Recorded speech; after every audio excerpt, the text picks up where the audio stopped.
Good afternoon, and welcome to the Digital Realty second quarter 2025 earnings call. Please note this event is being recorded. During today's presentation, all parties will be in a listen-only mode. Following the presentation, we will conduct a question-and-answer session. Callers will be limited to one question, and we will aim to conclude at the top of the hour.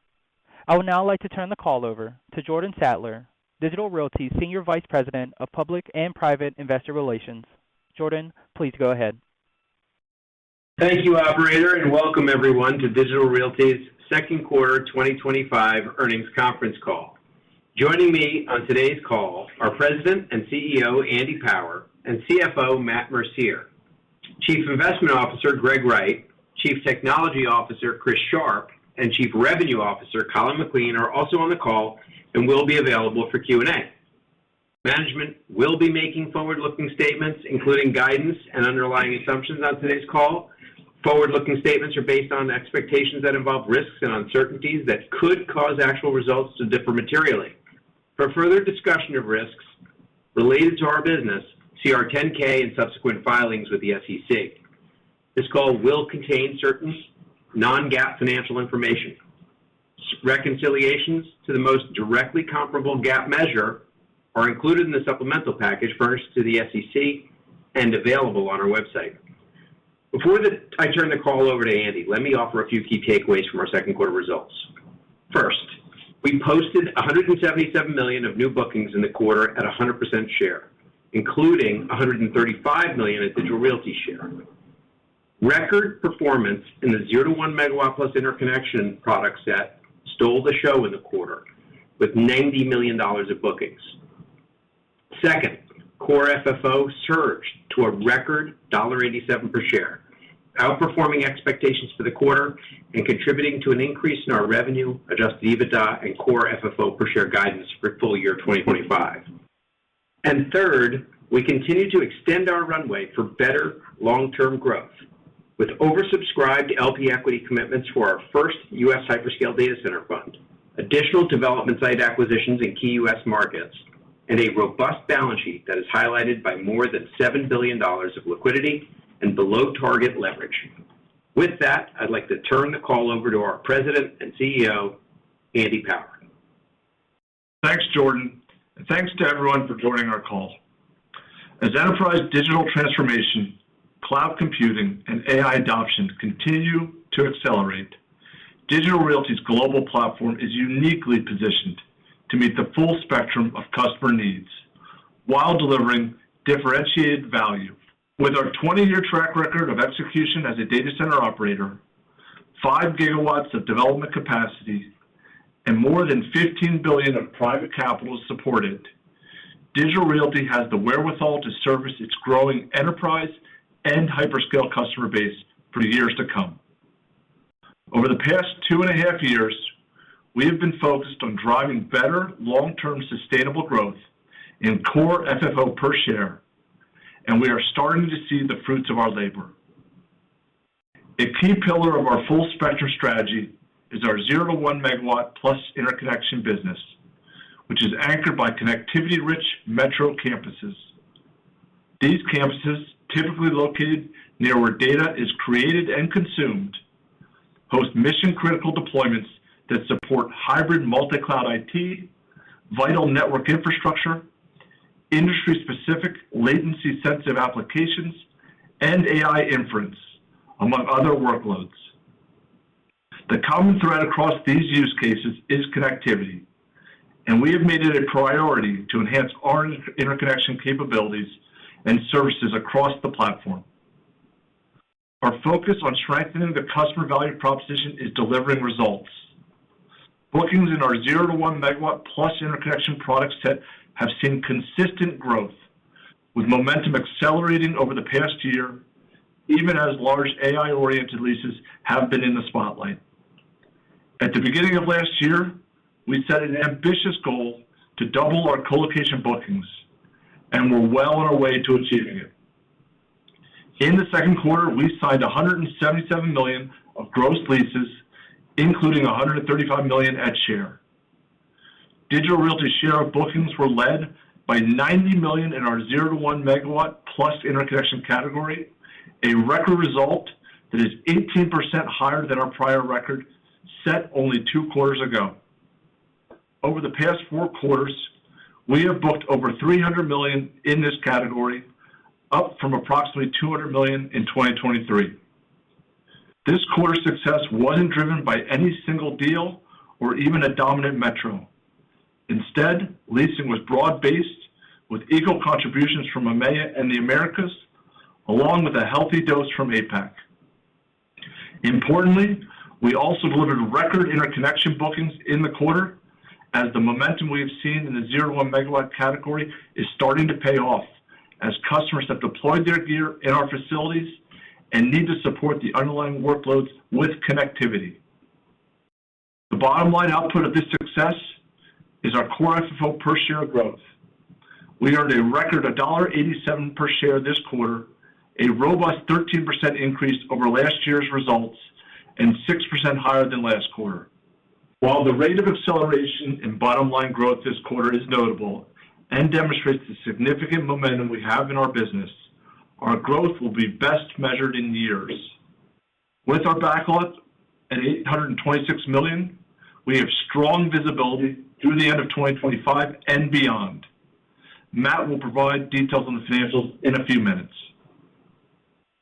The demand environment for data center capacity remains strong and broad-based, both geographically and by product type, driven by secular tailwinds in digital transformation, cloud, and AI. Demand for both sub-1 megawatt and large capacity blocks continues unabated.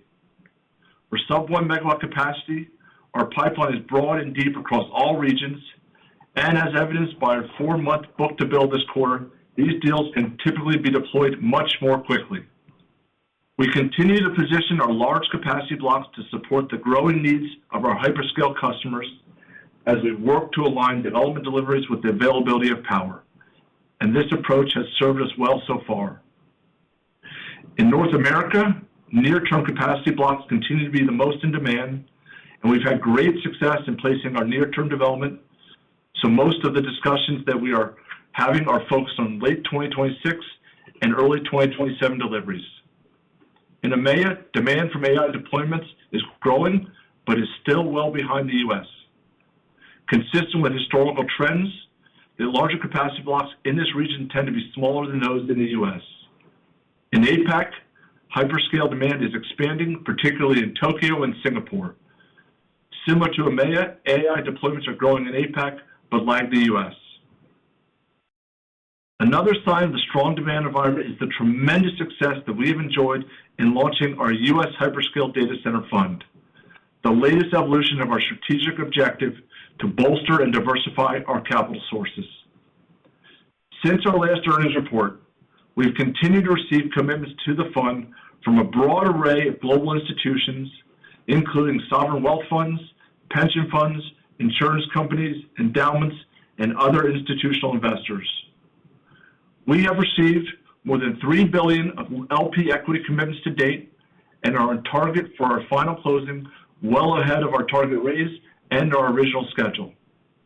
We are truly humbled that so many of the world's leading investors chose to invest their long-term capital in Digital Realty's inaugural fund. The early success of our U.S. Hyperscale Fund improves our strategic position by enabling us to continue to meet the growing and diverse needs of our hyperscale customers without overtaxing our balance sheet. While execution across our colocation and interconnection category will serve as the primary lever for growth in 2025 and 2026, we expect our substantial hyperscale capacity to bolster our backlog and to extend our runway for core FFO growth into 2027 and beyond. In today's competitive business environment, enterprises need the ability to scale quickly and securely across regions, and that's exactly what Platform Digital enables. Many of our customers start with a single deployment, but rapidly expand across our global footprint to interconnect with clouds, partners, and data at the edge. This seamless scalability is not only solving real customer challenges, it's also enhancing our value proposition, evidenced by more customers, lower churn, deeper wallet share, and growing recurring revenue streams. This strategic advantage continues to set Digital Realty apart, driving the addition of 139 new logos in the second quarter. Now, as we announced this morning, we're providing enterprises with additional state-of-the-art services through our partnership with Oracle Solution Centers to further optimize these deployments and accelerate their hybrid IT and AI adoption. Key customers wins in the quarter include a global financial services company is expanding its presence on Platform Digital to another metro to solve compliance and data localization challenges. A leading blockchain provider is deploying edge nodes in multiple locations on Platform Digital to support decentralized private and public networks. A healthcare services company is expanding its presence on Platform Digital to solve its data resiliency and locational challenges. An autonomous vehicle developer is expanding to 2 more metros on Platform Digital to take advantage of the available cloud and network ecosystems. A global cloud provider is expanding its presence on Platform Digital by creating a new edge availability zone to support their growing customer base. And having grown up a Star Wars fan, I am particularly delighted to share that Lucasfilms is expanding their presence on Platform Digital, taking advantage of high-performance compute and AI capabilities to solve video rendering, transfer, and editing challenges. Before turning it over to Matt, I'd like to briefly highlight on our progress on global sustainability. In the second quarter, we maintained strong execution against our sustainability goals and were once again recognized by Time and Statista as one of the world's most sustainable companies of 2025, a reflection of our continued leadership in the space. In late June, we published our 2024 Impact Report, which showcases Digital's ongoing commitment to clean energy, resource conservation, and other sustainable business practices. Among the highlights in the report, we further expanded our renewable energy supplies with 185 data centers now matched with 100% renewable energy, while 75% of our global electricity needs were met with renewable energy in 2024, a 9% increase from the prior year. We achieved a 14% year-over-year reduction in water usage intensity in our North American colocation portfolio by implementing water-free-based cooling systems and water conservation projects. We expanded our portfolio of certified sustainable data center developments, adding 1.9 million square feet in 2024 and bringing our global total to a cumulative 15 million square feet. These initiatives reflect our ongoing commitment to minimize Digital Realty's environmental footprint while delivering sustainable growth for all of our stakeholders. And with that, I now turn the call over to our CFO, Matt Mercier. Thank you, Andy. Digital Realty posted double-digit growth in revenue, adjusted EBITDA, and core FFO this quarter, reflecting the momentum that we've built up over the past year. These results were driven by record lease commencements, low churn, and higher fee income. We achieved these results while substantially increasing our liquidity, maintaining below target leverage, and also preserving a large backlog and development capacity that provides strong visibility through the second half of the year and beyond. In the second quarter, core FFO jumped by 13% year over year to a new quarterly record, while leasing results were highlighted by a notable new record in our 0 to 1 megawatt plus interconnection category. Looking ahead, we've increased our guidance for 2025, and we expect to exit the year with significant momentum and a sizable backlog. Digging a bit deeper on leasing, we signed leases representing $177 million of annualized rent in the second quarter, bringing the year-to-date leasing to $575 million at 100% share. At Digital Realty's share, we signed $135 million of new leases in the second quarter.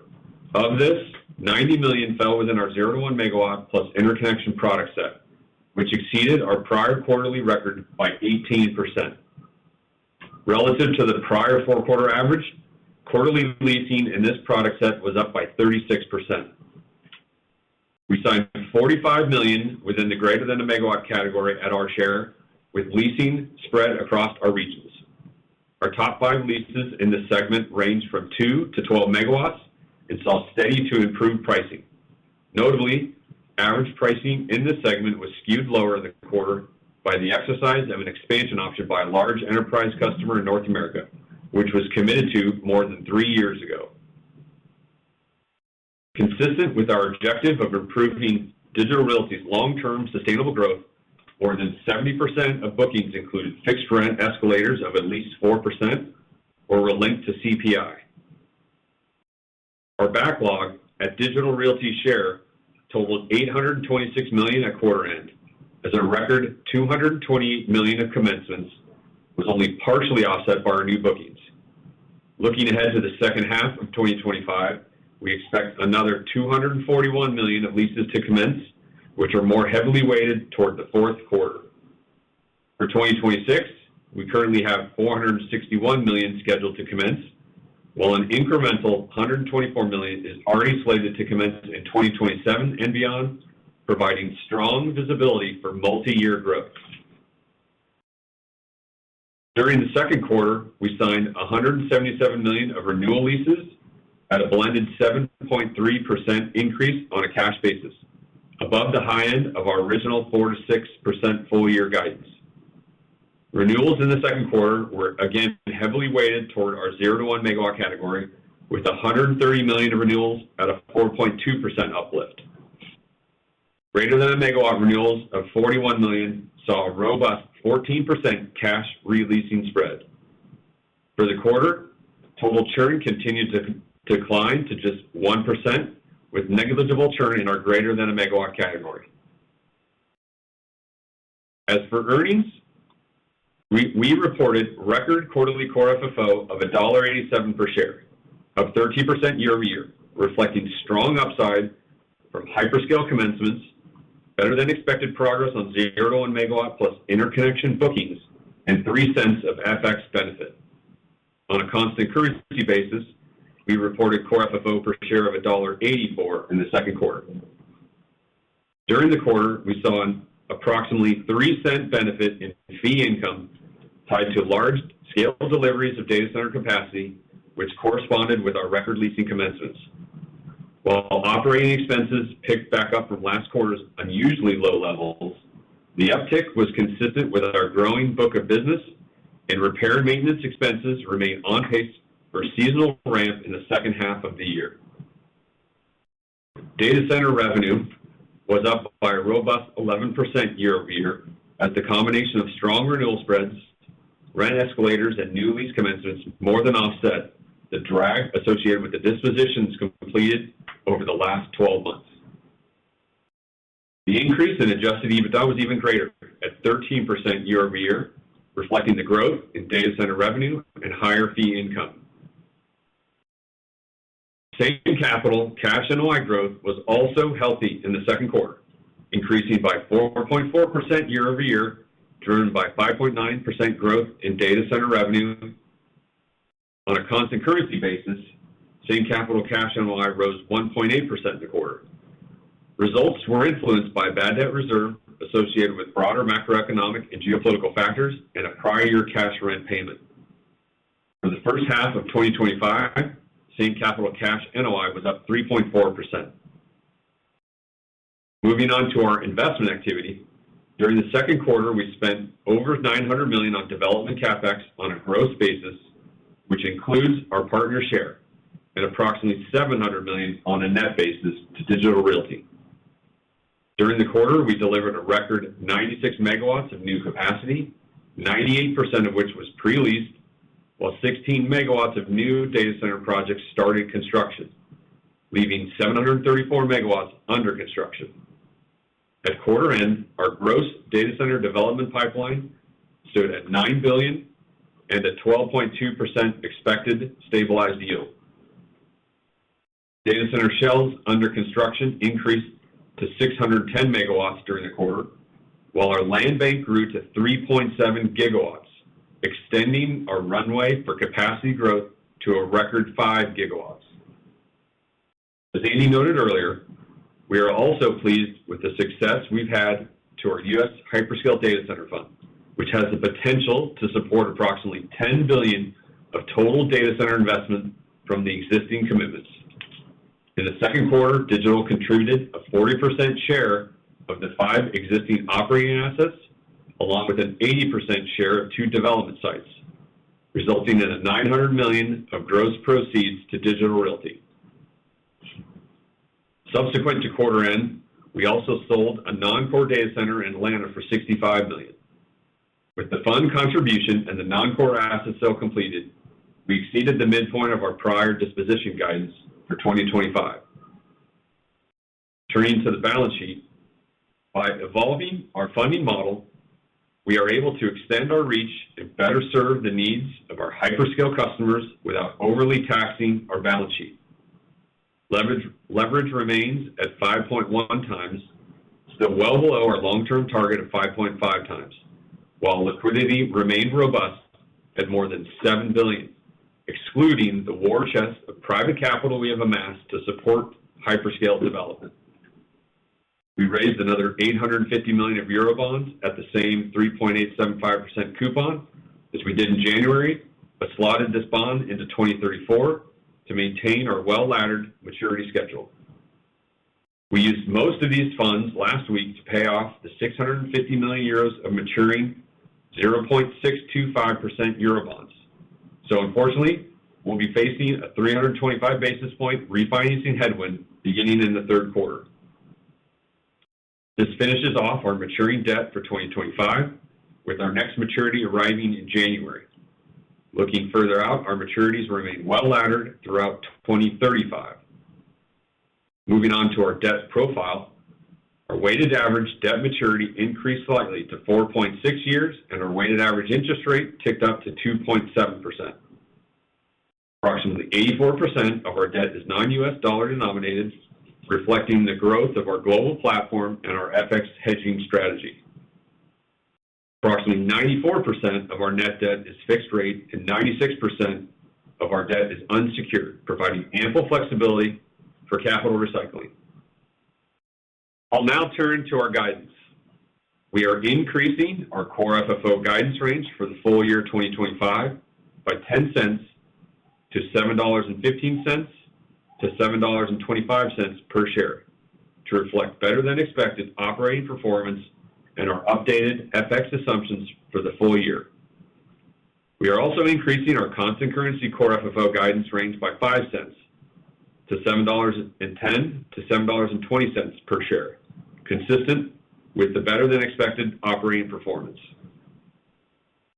The midpoint of our core FFO per share guidance represents approximately 7% year-over-year growth, reflecting the momentum in our underlying business, balanced by increased development spend and a reduction in leverage year-over-year.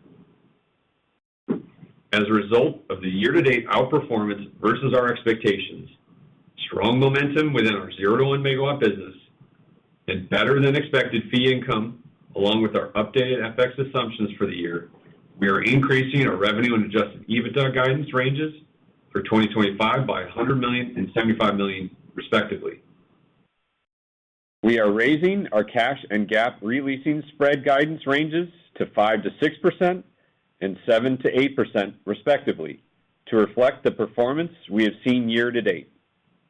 We are also increasing our G&A assumption by $15 million while maintaining the rest of our operating assumptions for 2025. In sum, Digital Realty is extraordinarily well positioned, with ample momentum to continue to drive the business into the future. Consistent with how we framed it nearly 18 months ago, our growth has accelerated so far in 2025 and is poised to continue through 26 and beyond. Visibility surrounding our growth potential over the next several quarters is supported by our robust backlog of signed but not yet commenced leases, while upside will stem from better than expected execution within the colocation product segment. Looking further out, we have crafted a comprehensive funding model for our hyperscale business, including the sourcing of private capital to support more than $15 billion of additional hyperscale development capacity, which will help to support our customers' sizable and growing data center infrastructure requirements and extend Digital Realty's runway for growth. This concludes our prepared remarks, and now we'll be pleased to take your questions. Operator, would you please begin the Q&A session? Thank you. We will now open up the call for questions. In the interest of time and to allow a larger number of people to ask questions, callers will be limited to one question. To ask a question, please press star, then one on your touch-tone phone. If you're using a speakerphone, please pick up the handset before pressing the keys. If at any time your question has been addressed and you would like to withdraw your question, please press star, then two. And at this time, we'll pause momentarily to assemble our roster. And the first question will come from John Peterson with Jefferies. Please go ahead. Oh, great. Thank you very much. What do you think is driving the inflection in growth in the 0 to 1 megawatt category? Are we seeing growth in that market overall, or is it mostly DLR capturing market share? And if it's market share, can you break it down for us, 2 or 3 things that DLR has changed in its go-to-market strategy to capture more market share? Hey, thanks, John. Maybe I'll tag team this with Colin here. I think this has been a priority for the company that we've doubled down on over the last several years. And now, it took a long way to get here. We had to put the puzzle pieces together in terms of a global footprint, have the highly connected destinations, revamp our go-to-market, a whole host of activities that's led up to this. And then I'd say it's been a growing market where we've executed and taken some share over the last several quarters. Accelerating with records upon records, and then this quarter is certainly a milestone, up I think 18% over the prior record at nearly $90 million. I know Colin and his team have continued to not rest on their laurels coming off a strong 2024 and put some incremental changes through the program, so I'll let him speak to some of those more recent activities. Thanks, Andy. John, I appreciate the question and recognizing the progress here. Yeah, we were really pleased with the quarter overall, nearly $90 million in bookings across the platform, strong interconnection, which really speaks to the value of the platform, really strong export quarter across the globe, and strong number of customers participating. So you asked the kind of why factor of this. I think our platform itself continues to resonate with clients. So the global reach across core markets, enterprises very much value that core market nature of our portfolio. The fact that we offer the full spectrum of offerings, cabinet, cage, suite, building, both central as well as out to the suburbs, large capacity blocks, which really matter in this space. We had particularly strong participation, 300 to 600 kW and 600 kW and above in the enterprise space, and really strong interconnection capabilities, both physical and virtual. The next question will come from Jonathan Atkin with RBC Capital Markets. Please go ahead. Thanks. Wondered if you could talk a little bit about more broadly interconnection bookings, which I think was a record. Anything you can comment on this, go with that, including around pricing, as well as how the second half bookings environment is shaping up, and a quick follow-up. I'll take the second part of that, John. Thanks for the question. I'll hand it to Chris to talk about the interconnection bookings in the quarter, which was a record. I'd say we're continuing the momentum in the second half, especially in that category. So we didn't pull forward or empty our funnel for the back half of the year. Off to a good start in just a few weeks in 3Q, and have a broad-based set of demand in that category from contributions across all the regions, just like the 2Q results penciled with, I believe it was the number 1 for the Americas region, number 1 for the EMEA region, and I think the number 2 contribution record for landing into APAC on that, and that's in 0 to 1 megawatt and interconnection. Speaking just to the interconnection results, I'll let Chris highlight some of the key points. Yeah, appreciate it, Jonathan. So I think there's 3 key factors that underpin the growth, the record growth that you see here today. So I think the sustained 0 to 1 megawatt bookings that we've had past year, those customers are on a journey, right? So they deploy new deployments, then they go to bookings, and that bookings comes in as revenue as they start to activate more and more services across the platform. So I think that's the critical one that we keep seeing that build over momentum over time. I think the second piece is just the global pricing standardization. So aligning our interconnection value provides clarity and scale to a lot of our customers. And so you see a lot of that starting to mature into the overall portfolio as well around the globe. So not just a single market, but all the critical environments that we operate in. And I think the third is just the comprehensive, interconnection suite. So that's beyond what just Colin talked about is the physical cross connects, but those virtual services. I think that virtual element is starting to mature and grow in a great way where it's not only for cloud, it's starting to be resonating for AI. But I think one of the other underpinnings that's very unique to Digital Realty is just the overall bulk fiber and being able to execute on our Pathways product where it's driven by, multi-megawatt customers that are on this journey, both digital transformation, cloud, and artificial intelligence, where they need that bulk capability to interconnect in a very efficient fashion. And so why that's unique to us at Digital Realty is just that campus master planning and an integrated infrastructure design. So we look across the entire portfolio of not only space and power, but interconnection as well. Thanks. And if I could just squeeze one in, the massive project announcements that one reads about are continuing by both existing PE players and new players as well, financial sponsors and so forth, sovereign wealth funds, gigawatt scale, multi-billion. Many of these are in remote locations. But what do you see as the impacts on the sector and just overall competitive dynamics?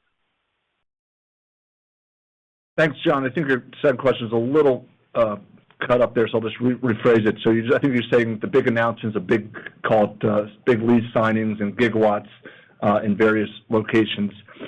I think it shows a continued commitment to building out infrastructure for artificial intelligence from numerous diverse players in the landscape. And our strategy is quite differentiated when it comes to that. We are continued focus on major markets with robust and diverse demand. So hyperscale customers, service providers, network providers, and enterprise, not single-threaded for one-off customer islands necessarily. Those major markets have locational and latency sensitivity for the workloads and the data. They may be elongating and stretching, but there are true supply barriers to these markets. We time and time hear from other customers that they have preference for these markets because of the fungibility of demand, i.e. they can use it for cloud computing or machine learning. And we're catering to a broad base of these types of customers. So, and I also would say, I think a lot of the headlines you're seeing is still a continuation of a long series of early innings when it comes to AI.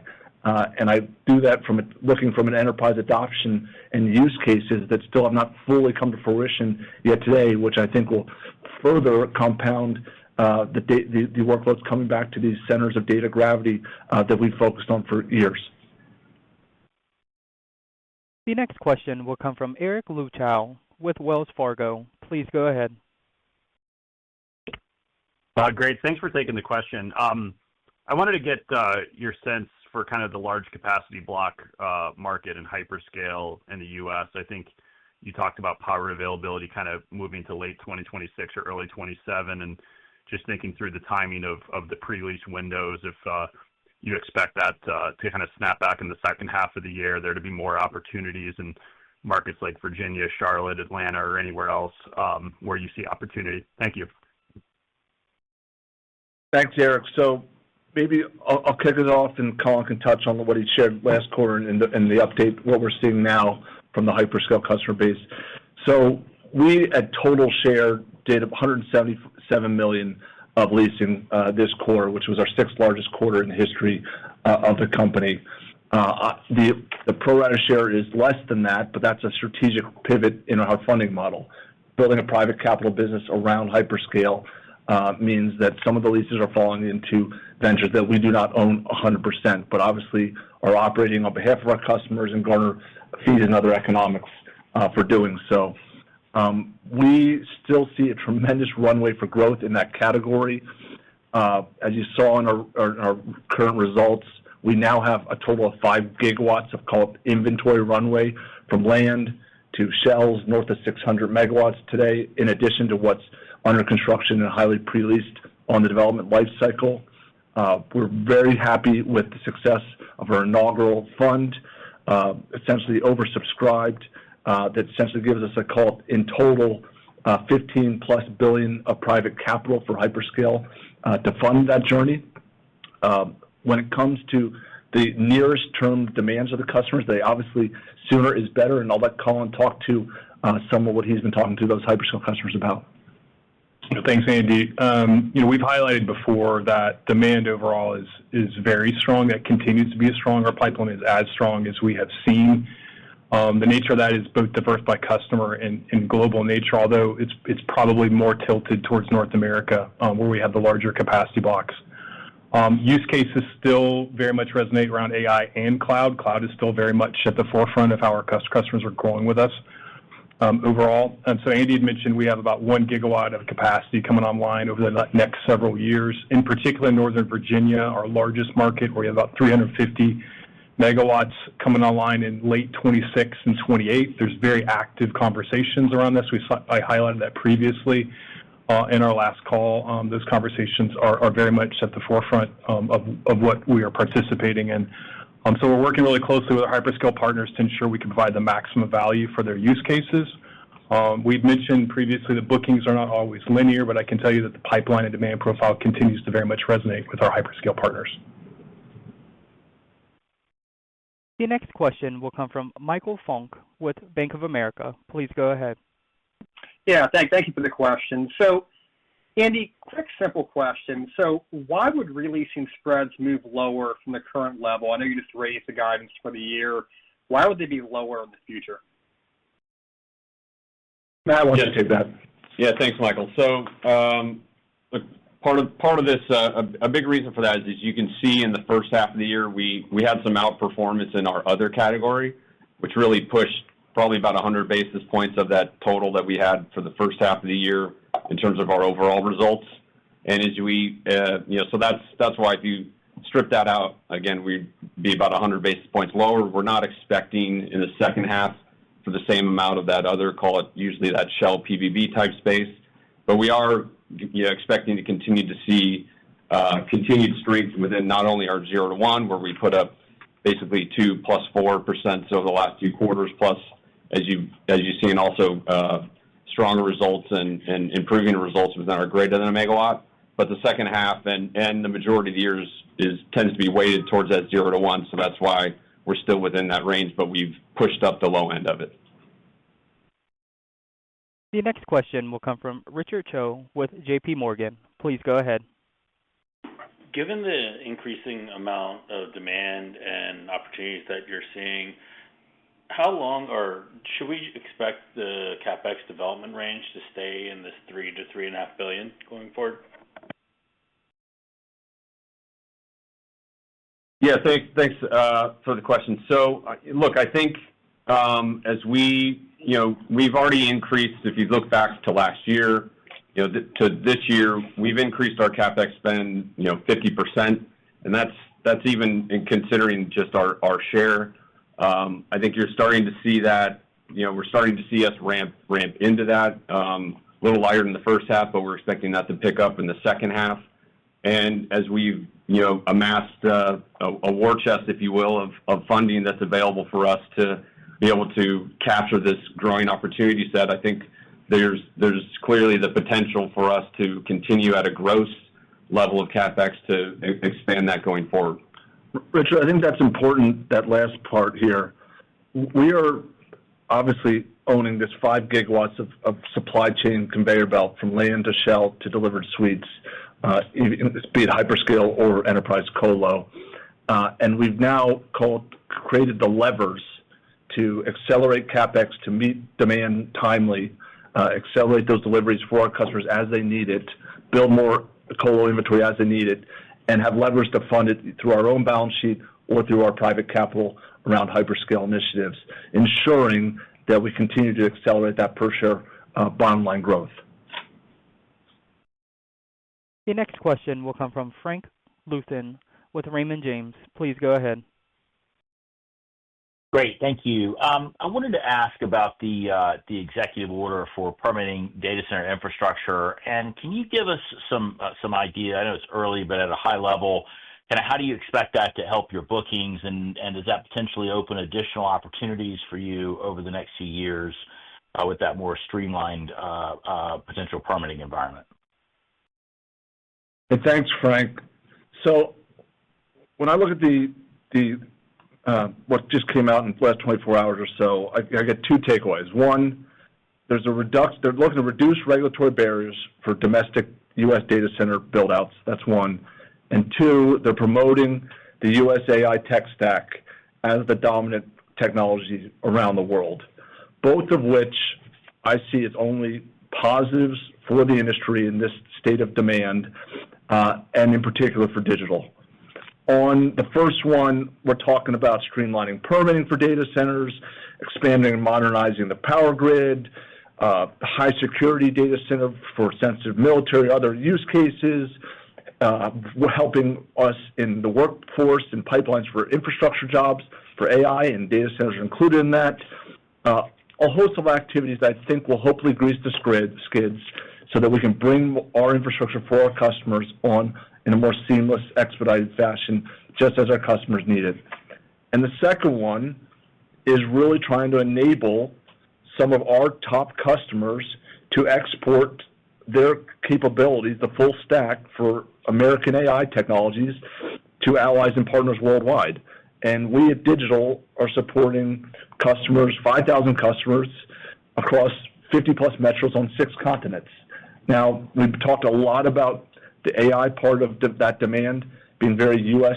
heavy recently, but I think the second leg of the stool could certainly further accelerate the globalization of these technology trends, and we're ready for it. The next question will come from Michael Elias with TD Cowen. Please go ahead. Great. Thanks for taking the question. 2 quick ones, if I can. First, regarding Charlotte, I was wondering if you could give us an update there, specifically around availability of power, and then also how conversations are tracking there. And then second, how would you describe your enterprise pipeline, specifically within the plus 20 megawatt category? Thank you. The enterprise plus 20 megawatt pipeline. I didn't expect that question. But Greg, why don't you speak to Charlotte, and Colin, you want to tag team on the customer lines in addition to the pipeline question? Yep. Thanks, Michael. Look, I would say Charlotte continues on track as we originally planned from a permitting standpoint, power, building, and otherwise. So again, we remain bullish on that market. As you recall, we love the fact that it's an integral part of our connected campus strategy, having the network dense facility downtown, with now a large facility that will support 400 megawatts within 10 miles of downtown. I guess they call it uptown in Charlotte. So I would say everything remains on track there, and I'll let Colin comment on customer demand, but overall I'd say we're very bullish still. Thanks, Greg. Michael, regarding your question in terms of conversations, again, get back to my point about large contiguous blocks of capacity. Charlotte's very much top of mind for our hyperscalers. As Greg highlighted, they like the architectural design, downtown, densely connected building, scaling out to a suburb with large amounts of capacity available. So very much interesting conversations and a growing pipeline with our hyperscalers of that variety. Related to the enterprise overall, again, we highlighted quite a bit of success that we've been building over the last couple of years, executing against our strategy. The $90 million in bookings is complemented by a keen effort to try to emphasize the value proposition we have with these enterprise clients. Related to future orientation, our enterprise pipeline is the largest on record. That contains both the larger footprint variety I highlighted previously. The bands within the enterprise capacity are seemingly creeping up. We saw really strong success in 300, 600, and 600 in a megawatt. The pipeline also reflects that overall. The megawatt plus business within the enterprise space is a bit more sporadic than I would say the hyperscale overall. We continue to see more conversations on the hyperscale band with our keen hyperscale clients versus enterprise. The next question will come from Michael Rollins with Citi. Please go ahead. Thanks, and good afternoon. Just want to go back to some of your comments about the globalization of your footprint, and I'm curious if you could provide some context on why you're seeing the EMEA and APAC regions trailing behind the U.S. on AI adoption? And are there certain catalysts to watch for, or just simply timing for demand in those regions to expand and accelerate for AI workloads? Thanks, Mike. So just to clarify, we had a great global quarter, this quarter in particular. So exports overall, i.e. customers headquartered in one country, exporting to another or another region, was a new record for us, and a very sizable portion of our total 0 to 1 megawatt interconnection signings. And I did call out earlier how we had a number one EMEA quarter for landings and a number two APAC quarter for landings. On the larger capacity block side, hyperscale and certainly more AI related, I think you've just seen a preponderance of that activity to be very U.S. heavy, and I think a lot of that dates or is contributed from the U.S. multinational hyperscale landscape first turned to their home country or home court for rapidly scaling big projects.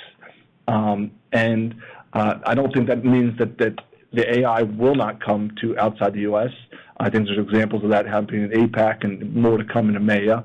And we know for a fact that these other countries and continents are making this a priority in terms of making expedited infrastructure for customers to land on their shores.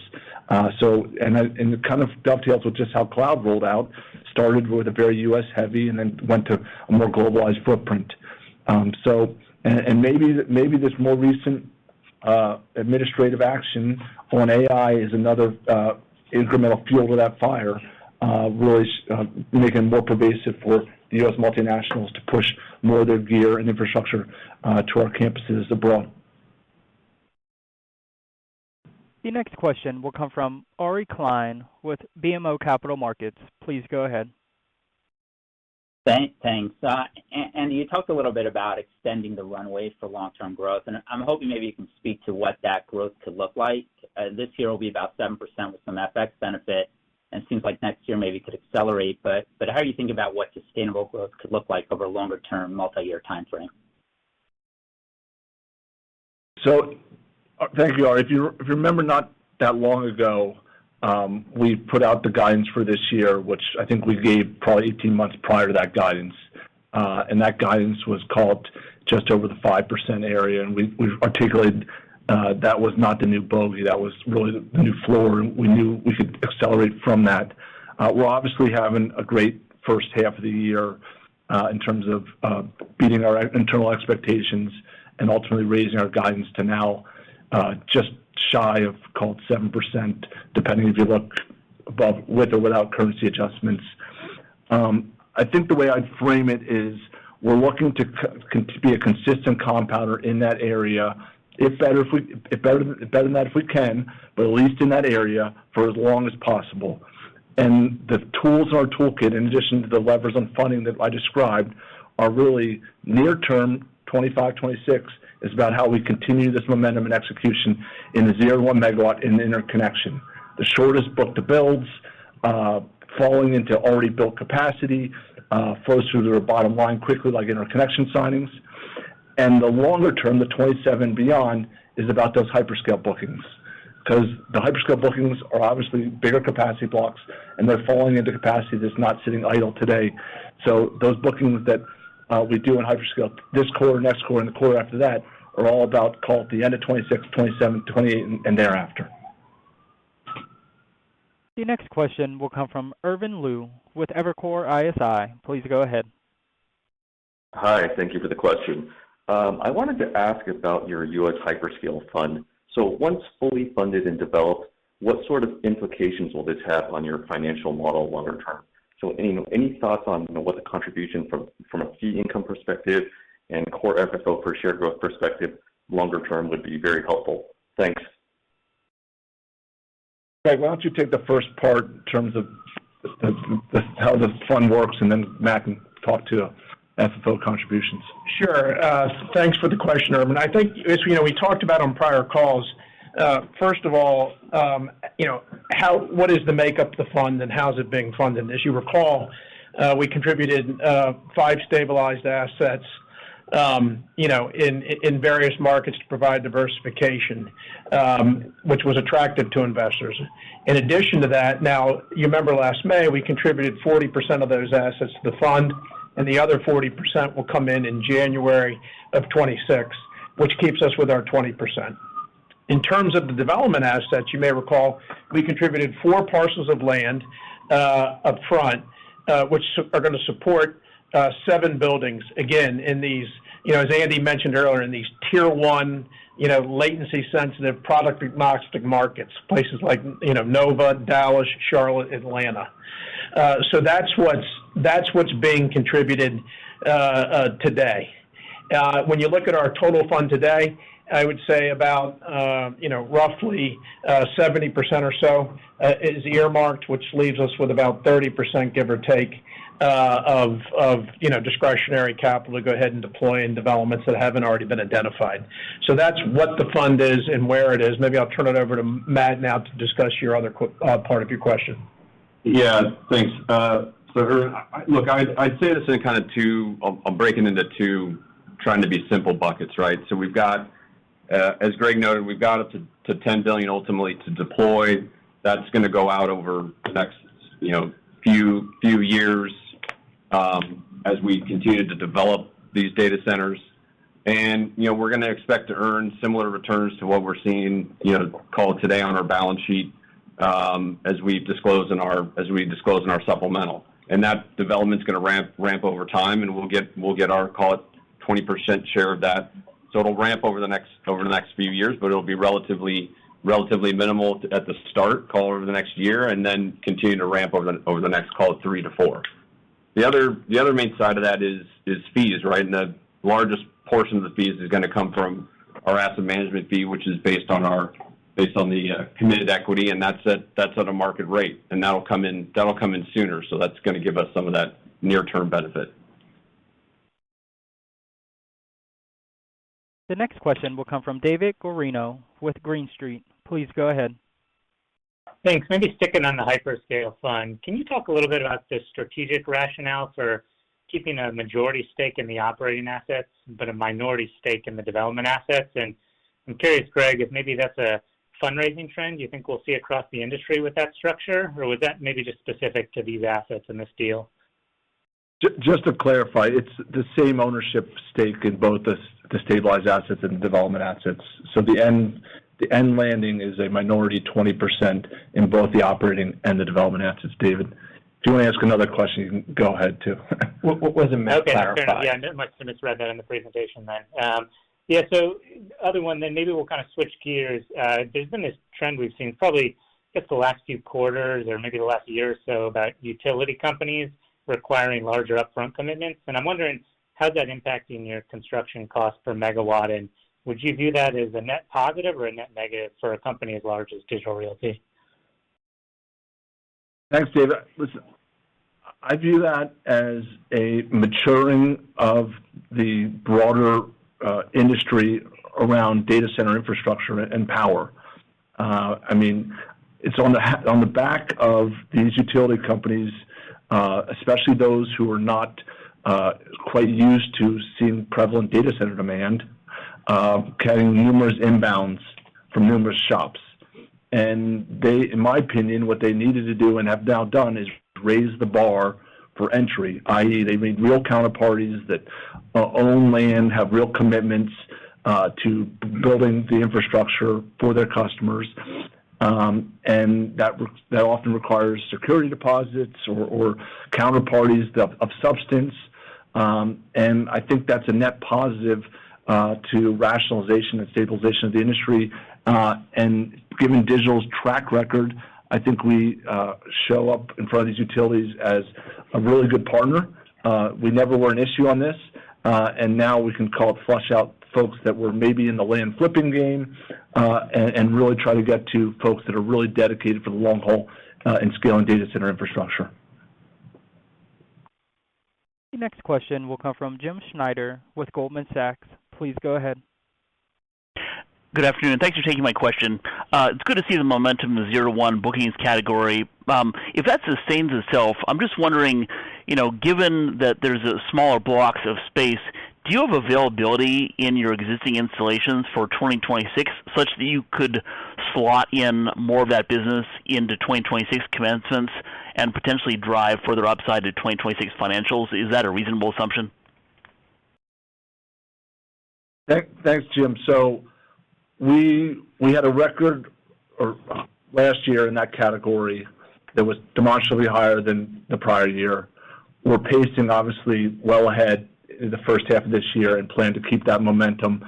And when we set our goals for 2026, albeit being July right now, I can tell you the goals will be another stair step up in that direction. And part and parcel of that is making sure you have the inventory runway for growth. So yes, we have some certainly supply-constrained markets along the way, some of our most sought-after markets, but we're in 50-plus metropolitan areas around the world and adding new markets like our recent entry into Indonesia. And we also have what we've been playing out, and you see a little bit in our same-store pool, the repurposing for higher and best use of our footprint. So when a customer that has a multi-megawatt hall expires, we look at that and say, you know what, maybe we should be positioning that towards our inventory for our colo. So we got able to call it self-help in terms of making sure we have homes for our customers to grow. The next question will come from Vikram Malhotra with Mizuho. Please go ahead. Thanks for taking the question. So I just wanted to dig in more into the 0 to 1 megawatt kind of pace/capacity. Your peers obviously saying they're building bolder over the next 5 years or 3 years, building next 2 years and hoping to lease up. I guess two parts. One, as you're growing the booking space, can you just elaborate? Are you taking share? Is it a bigger TAM as you see it? And then maybe if you can give a sense of like on a 3-year basis, do you anticipate CapEx having to just ramp up in order to take advantage of what may be a much bigger TAM ultimately down the road? Thanks, Vikram. So I don't want to speak to any specific competitor, but listen, I think there's agreement in the market that this is a very large and attractive addressable market. We've invested for years to essentially have a global platform with the capabilities to give a really compelling value to our customers, and you've seen that from the 5,000 customers we have today growing with us and doing repeat business. You see that from the 139 we added just this quarter. You see that in the testimonials of the customers I laid out in our prepared remarks. And I think if you even just looked at the number 1 and 2 in that category, you'd still see a long tail of business from 3 and on down the list that we're certainly taking share from along the way. We made the decision about 10 years ago to fully embrace the full product spectrum, right? Coming from the hyperscaler into the colo and enterprise world, it took a lot of hard work and investment to get to those capabilities, but I think in fully engaging across the full customer spectrum pays dividends. It pays dividends when we look for customers that want to grow into larger footprints with us on our expansive campuses.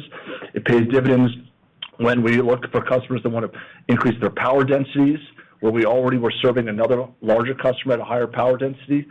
So I think the trend has been our friend, along with a lot of investment and hard work and focused execution in that category. The next question will come from Nick Del Dio with Nathanson. Please go ahead. Oh, hey, thanks for taking my question. Andy, earlier in the call, you were talking about your strategy of sticking to Tier 1 markets and your expectation that over time you'll see demand in those markets compound as enterprise AI adoption picks up. So what's your latest thinking, and what are you hearing from customers regarding when you think that compounding will really start to kick in? And along those lines, what's your sense as to the share of AI inferencing use cases that are going to need to be distributed across key metros for latency or other reasons? Thanks, Nick. So I'm a big believer in what you just outlined or repeated from what I said earlier, but I think the timing is still an unknown. I think our success this quarter, last quarter, and several quarters when it comes to the enterprise has been seeing very modest AI contribution. We're still capitalizing on the trends of outsourcing of data center infrastructure, hybrid multi-IT, digital transformation, and getting AI ready is more the pervasive theme. Yes, we are doing liquid cooling for trading firms, financial services firms, other industries, pharmaceuticals, but it's just the tip of the iceberg of the potential. And I think it really ties back to corporate enterprise. I don't think has gotten anywhere near the pervasiveness of AI adoption and use cases, especially in a private set. When we look at the data today, it feels like the typical corporate enterprise is using a lot more of its AI testing in the cloud service providers than it's doing in private IT infrastructure. But just like the journey on cloud started that way and came back to hybrid, I think you're going to see the same trend. And we are well positioned when that happens. And between now and whenever that happens, we have a lot of business with both our enterprise and our hyperscale customers to do in the core markets where we offer and support them. This concludes the question and answer portion of today's call. I would now like to turn the call back over to President and CEO, Mr. Andy Power, for his closing remarks. Please go ahead, sir. Thank you, Chuck. First off, as a Texas headquartered company, we want to acknowledge the devastating flooding in Central Texas earlier this month. Our hearts go out to all those impacted, including the family and friends of our former colleague, Mark Walker. Mark played a key role in our investments team and was admired for his pursuit of high standards, intelligence, devotion to his family, and quick wit. He left a lasting impact on many of us. Wrapping it up, Digital Realty delivered another strong quarter, building on the momentum from earlier this year. We saw record performance in our 0 to 1 megawatt plus interconnection business, underscoring the strength of our global full spectrum platform and the demand for data center infrastructure. Our core FFO per share results were at record levels, and our backlog remains strong and well supported by a deep and diverse pipeline that reflects the global demand for data center capacity. We've made meaningful progress in evolving our funding model to support this growth while staying focused on our strategic priorities. These efforts are translating into accelerating bottom line growth and enhancing our visibility into long-term sustainable performance. Scaling our business globally is a team effort, and I am incredibly proud of our talented and dedicated colleagues who continue to execute at an exceptionally high level. I'm excited by the opportunities that lie ahead, yet remain focused on delivering for our customers, partners, and shareholders. Thank you all for joining us today. The conference is now concluded. Thank you for joining today's presentation. You may now disconnect.